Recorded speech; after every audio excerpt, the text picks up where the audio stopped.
So students தாராளமா final year ப்ராஜெக்ட்டுக்கு ChatGPT use பண்ணலாம். But full ப்ராஜெக்ட்டையும் அதே பண்ண சொல்லாதீங்க. ஒரு ப்ராஜெக்ட் நான் பண்ணணும். ஏன்னா நம்மளா பண்ணும்போது டைம் எடுக்கும்ல. ஸோ ChatGPT வந்து அட்வான்ஸ்டு டூல். நான் இந்த மாதிரி ஒரு ப்ராஜெக்ட் எனக்கு ஒரு ஐடியா இருக்கு. நான் இந்த மாதிரி ஒரு ப்ராஜெக்ட் பண்றேன்னு சொன்னா, அது நமக்கு கைட் கொடுக்கும்.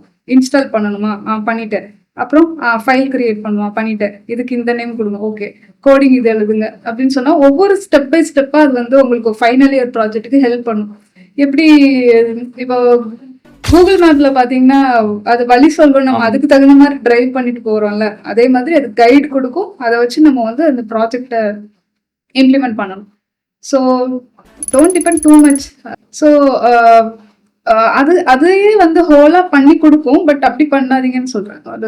அது ஒரு கைடா மட்டும், ஒரு அசிஸ்டண்டா மட்டும் வச்சுட்டு நீங்க அந்த ப்ராஜெக்ட் பண்ணுங்க. ஏன் நான் சொல்றேன்னா, நாளைக்கு நம்ம இன்டர்வியூல வந்து இதை எப்படி பண்ணீங்க, இந்த ப்ராஜெக்ட் எப்படி பண்ணீங்கன்னு கேட்டா நீங்க உங்களால சொல்ல முடியாதுல்ல.